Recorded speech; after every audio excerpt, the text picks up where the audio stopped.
What's up, Mirandigas? We're back with another Persona 5 Royal video. I've been making a lot of P5 videos, so I found this tier list. It said Palace Teams. It did not have Yaldabaoth, I added, and I'm thinking, you know what? I Palace Boss tier list. Let's go. So basically what this is basically the bosses themselves from the palaces. Their main rulers. So that means the GOAT, Akechi, does not count. Even though he is a major boss, he doesn't count. And all of these rulers count. We'll talk about their dungeons somewhat, but not that much. If their dungeons have something to do with their character, we will include that. Their boss fights will be included. Obviously, their songs won't be. Like, I'll maybe talk about it, but they won't be, like, to the initial ranking. So, let's start with number 9, Kaneshiro. I think if you're from Royal, they did improve his boss fight by adding those 2 guards. In the OG, I feel like his boss fight wasn't that, like, anything good. Kaneshiro is the first big boss. Like, okay, this is, like, a big boss in Persona 5. So, by that, I mean, we have Kamoshida, who's within the vicinity of the school. We have Madarame, who's outside the vicinity of the school, but, like, he's not a big boss. And then you have Kaneshiro, who's, like, he's outside the vicinity, but he's actually a big target to the Phantom Thieves. So, he is like the step above, but like the way his character is, he isn't shown that much. So let's talk about the good first. I feel like him as a character, like him threatening to the Phantom Thieves directly, was pretty good. Now let's come to the bad. His boss fight overall in Royal is better, but I think it could have been done even more. I understand that everything in his cognitions were ATMs, but I feel like his dungeon himself doesn't add to his character at all. It being a bank makes sense. Obviously, and everything being ATMs also makes sense, but I feel like they could have added more to his personality rather than just him being a scaredy cat and now he thinks like power and money is everything. This is such a generic mafia boss type, and he just feels filler in a sense that, hey, they wanted to give Makoto an arc, but they did not have anything for her, so they were like, okay, we're gonna give Makoto an arc and let's just speed blitz it. So I feel like another issue I have with Kaneshiro as a boss as a palace ruler is that he's the only palace ruler that has no connection with the Phantom Thieves or with the respective Phantom Thief that gets an awakening. The other thing I kind of find it off is that he, like, you see him like as a big boss, so he should be intimidating, but he just goes through. Like, there's nothing, like, he's okay. Like, if you want to call mid, he's the definition of mid. Like, he could have been really good in one thing, but instead they decided not to. And honestly, I think a lot of people overhate Okumura. I think this guy genuinely sucks. Next, people are gonna get mad, probably. But let's talk about Madarame. Alright, so Madarame actually does do his job correctly. He's the first boss outside of the vicinity of their school, the Phantom Thief school. He's also the first boss that is, he's also like, not the first boss, but he also is like, you get to meet a character named Yusuke, and you have seen this connection. Let's talk about the good things. I do like that we see like a cognitive version of Yusuke as a painting, which I think adds a lot to how he's thinking, his character, and how his distortion increases. One thing I gotta add is if you have done Yusuke's Confidant, it also adds that Madarame, even though was a terrible person, he did care for Yusuke until he fully distorted and his palace came around. Then he saw Yusuke as another painting. The other thing I want to talk about is that I do like that his palace, a museum, is like way more in, like, feels like, yeah, this is the type of person, like, Madarame is the type of person you'll see this palace for. A museum with paintings and stuff like that. I do like the boss fight with the paintings and him full circle. He, like, with the paintings and you attack, it becomes full circle. But let's talk about the very best part about Madarame. I feel like the whole Sayuri situation and how we see his character arc with Yusuke and like the whole Sayuri thing and like how the real Sayuri and the fake Sayuri with like the child and everything. I know it more so gives Yusuke a good character, but Madarame is there and it's like a path and bridge for Yusuke to develop as a character. Also, Madarame is the first person to bring bring out or mention the Black Mask. So he also adds a bit of layer to the plot of the story, which I think I really like. Now people are gonna hate me for this. Okumura. I feel like this guy is hated, or maybe after Royal it's a bit died down. But one thing, let's first talk about Okumura. Okumura should not be hated because the character arc of Morgana is not loved. Because of him, like you have this whole thing of running around with him. Because that's not Okumura, that's Morgana. And yes, in the OGP5, his dungeon was annoying. In Royal, it's piss easy. In the OGP5, his dungeon was annoying, genuinely annoying. With the puzzles and with the enemy placements and stuff like that. Like, this was hell in OGP5. Now let's talk about his character. I like the fact that we have a character that, first of all, he actually feels like a big boss, unlike Kaneshiro. And I also like that they show him having a blood relation, but he's actually just pure evil, distorted. You see the whole fiance thing, Sugimura, his name is, that he knows that Sugimura sucks, but he still wants him to marry Haru. You see his cognition with Haru as just another robot. You see how he treats everybody. His dungeon fully circles towards Okumura. And also, he is the first one to actually go die. Like, he dies, and he's the one that dies, and you realize, okay, now the stakes are high. Because now it's like the story is going forward way too quickly. Now, not way too quickly, but now it's moving forward, and now the intensity is coming around quickly. Now let's talk about the bad about this character. I feel like they did not give him that much of a time, and that's where I think the Morgana issue arises. Them giving Morgana a character arc during this hurts really, really, like, it hurts. Because I feel like Okumura and Haru's relationship should have built on more than Morgana being, you know, I hate you guys, let's leave, yada, yada, yada. And like a relationship between Haru and his dad was something they didn't add much to it. Even if you do Haru's confidant, you see that her relationship with her grandfather and like her company, but rather than her father, even though, you know, her late father. I feel like that is something they missed the mark with. Is like, one thing they could have added is how Okumura's distortion. How bad is it? We saw it in the dungeon, but how bad is it in the real world? And I also like the fact that he had like this whole political thing going on, which again slowly increases the story. Now we have actually the good ones. So let's go. Let's talk about Kamoshida. Kamoshida, in my opinion, I'll still have to think about this, is the best first villain in any Persona game. He like checks all the marks. He's an intimidating villain. He affects the MC, which he does, telling the school that he's like he has a criminal record, he's on probation, stuff like that. He checks that. You see that he affects all the characters that are involved in his dungeon, and even more. This isn't like Madarame. Sure, Madarame has like his pupils on the road and stuff like that, but like he affects a lot of students. And if you see afterwards in the confidants, that in Ryuji's confidant, other characters were like, Kamoshida was awful, but he was the reason we grew. So he was a villain that people didn't mind getting abused by because they were seeing results, and it wasn't a long-term thing, like if you see in Ryuji's confidant, which is crazy. But yeah, he also has a good palace, and the game does not shy away from him. Like, the game is fully like telling you, yeah, this guy is a creep, he's a pervert, he's a pedo, he's everything. He also is, overall, his whole arc is like pretty damn good. Him like going like making Shido commit like suicide, like attempted suicide, I should say. He just abusing his students.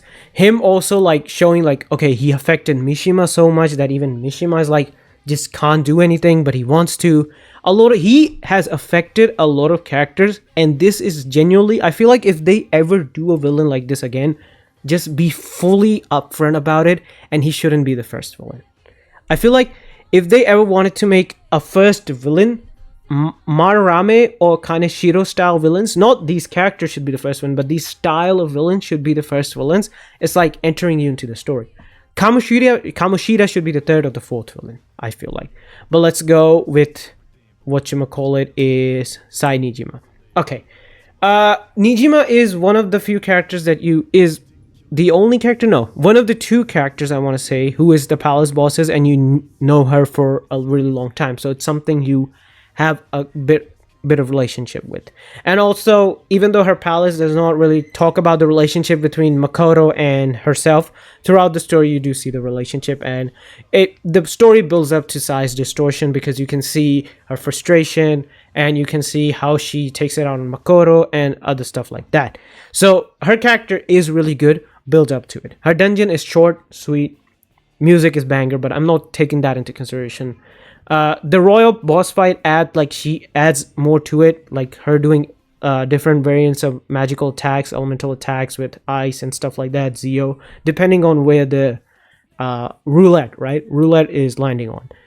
Her character, again, like the way she distorts, the way she becomes good, everything feels like it smooths perfectly. Also, one more thing I really like is that she's the only dungeon palace boss we don't know what their treasure is.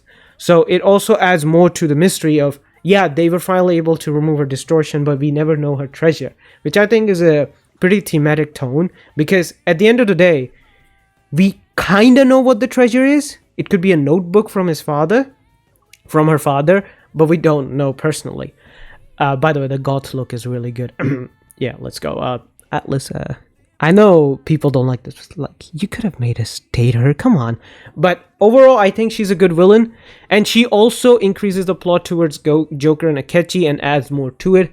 I feel like her as a villain and her showing how smart Akechi is and also making Akechi more intimidating is something I feel like I really like. Let's go to our goat. Where is she? Oh. Now, this is not Futaba, obviously. This is the cognitive version of Wakaba Ishiki. And honestly, now, this palace ruler boss, I have to kind of talk about differently, because Futaba is the palace ruler, but Wakaba Ishiki is the distortion, and she's the boss. So I feel like I should talk about both. This is going to be a bit different, so let's talk about it. First of all, let's talk about Futaba. Her distortion, the pyramid, and how she sees herself, and her distorted memories. So let's talk about that. It's obvious that she thinks that her mother died because of her, committed suicide and stuff like that, but later she's like, no! Those adults, they were lying! Those cheeky piece of garbage! Yeah, so I feel like that is one thing that is something really good, and it's taken from Persona 4, inspired from Persona 4, I should say. Obviously, it's the same game, like same series, same company. But like, it's something from Persona 4, but it adds on to the whole cognitive version of Wakaba Ishiki. Now let's talk about cognitive Wakaba Ishiki, the monster, the flying demon, the flying Dutchman from SpongeBob. Her boss fight in Royal, I think, sucks. Because Futaba can just block her attacks. Her OG boss fight was really annoying. Just to add, her OG boss fight was really tough. But overall, I feel like the whole dynamic of her screaming, Futaba, you're the reason I had to commit suicide, you were pain, stuff like that. These aren't the exact dialogues, but you know what I mean. And also the fact that the main character, Joker, needs to pick the correct options to make sure that Futaba does not lose hope and doesn't like give up on herself. So I feel like that addition to the character, like, and her being a palace boss, is something unique. And also Medjet, this is the first international villain they fight. I know this sounds weird. Kamoshida is within the vicinity, Madarame outside the vicinity of their school, big boss Kaneshiro, this is the first international boss, and then Okumura is the first within the range of the story, like Shido and stuff like that, boss. So I feel like this being the first international boss, and also it adds Futaba. One more thing I want to add is, this is something, every palace ruler is connected to the Phantom Thieves. Makoto somewhat, but this is Futaba. So her character jumps 10 steps above others because her dungeon also like talks about herself instead of like where these are all connected to the characters. She's just is the dungeon. All right, so this one was kinda, I had to think hard on. Let's talk about Yaldabaoth. All right, so he is the big boss villain, the final boss villain. Obviously, Royal changes that, but he is the big boss villain. P3 has one, P4 has one, P2 has one, P1 has one, P5 has one, but it's changed in Royal. Yeah, he is the OG big boss. I feel like Yaldabaoth as a character I do like, and the way he was orchestrating everything, I do like characters like that. Also, he is more intimidating if you realize that he was able to capture Igor and also fight off not Elizabeth but Lavenza and also separate them. Also, the fact he was trying to prove a point overall by pitting Akechi and Joker against each other. I like that. My other thing, I have another issue with this is, yes, Igor had a different voice, so it was, if you played other Persona games, you might think, yeah, this Igor, there are some issues with Igor, and the way he talks is different. But if P5 is your first game, you might not notice it. But I feel like they could have foreshadowed Yaldabaoth a bit better overall. Not more so like talk about Yaldabaoth, but more so like, okay, we have the like mementos, right? And yeah, they were talking about that Morgana might find out its secret, but they could have talked about it more in a sense that why is like mementos exist? Why does it exist? And stuff like that. In P4, they do that, but they do that at the end. I feel like if they did something like that in the P5 at the start, instead of going like, okay, let's find Morgana being a human.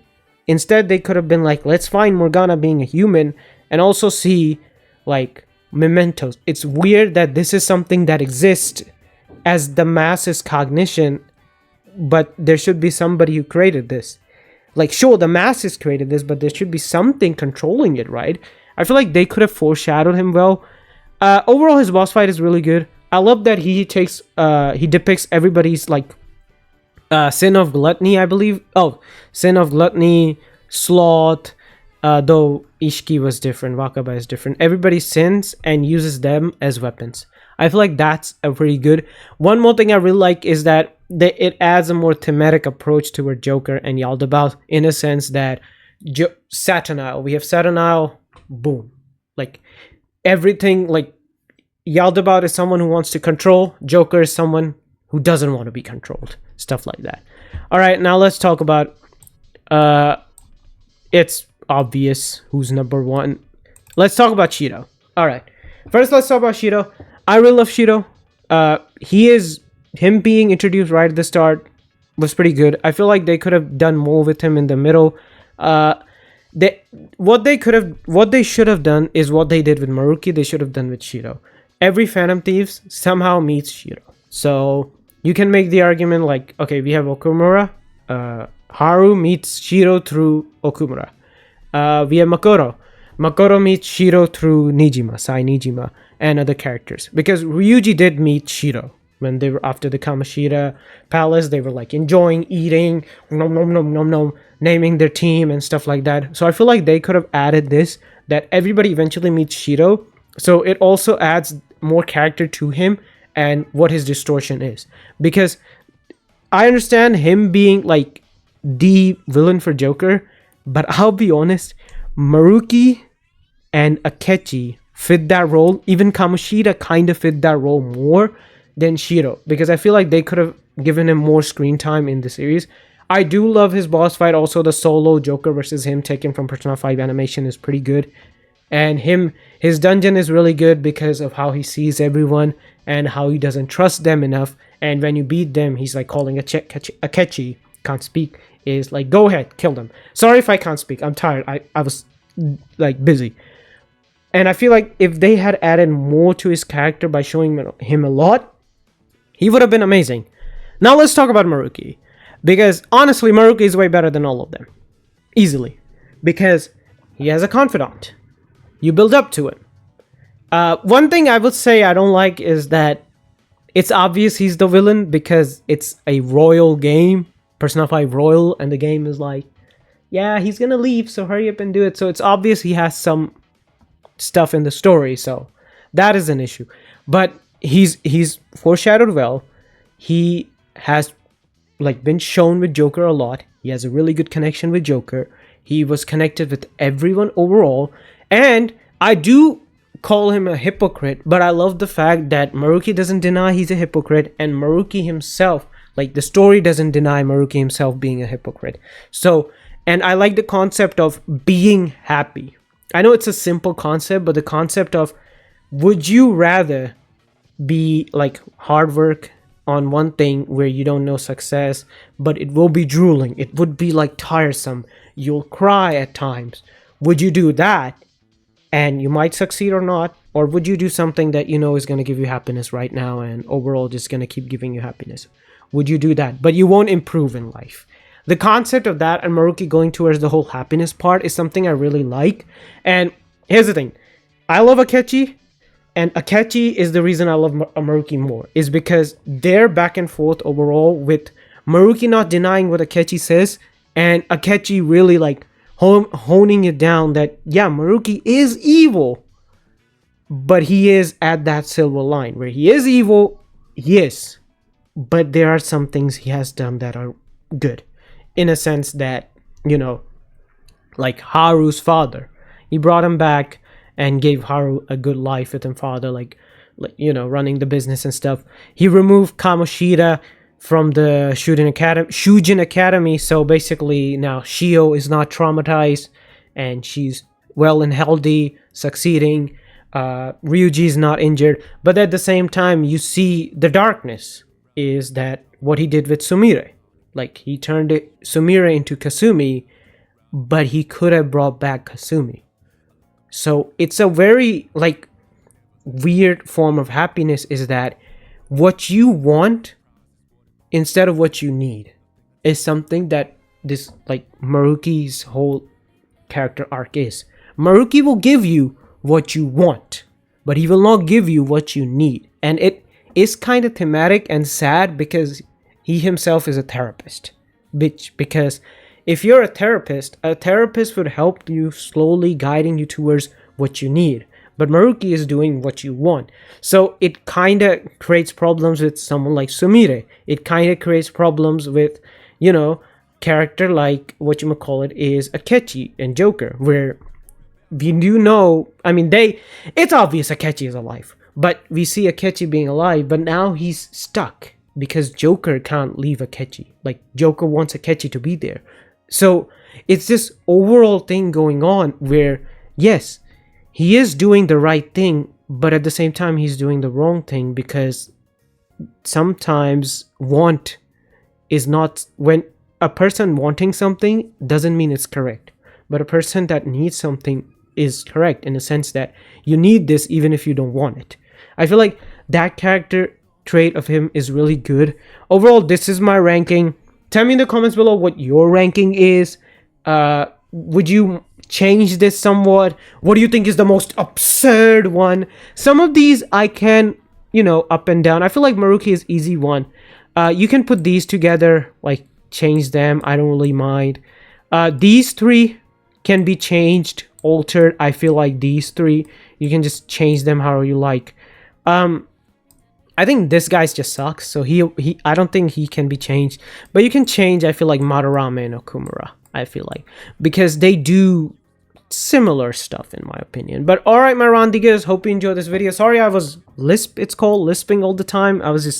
I should have drank water when I came here. But, like, comment, subscribe. I'm trying to reach 1,000 subscribers by the end of this year. List below your palace bosses and stuff like that. And do you, like, would have wished if Akechi was here? I don't know. Like, comment, subscribe. I'll see you guys next time with another Persona Shin Megami Dragon Ball Fairy Tale whatever video. Consider subscribing. I'm looking here to stop recording. Bye bye bye bye bye bye bye bye bye.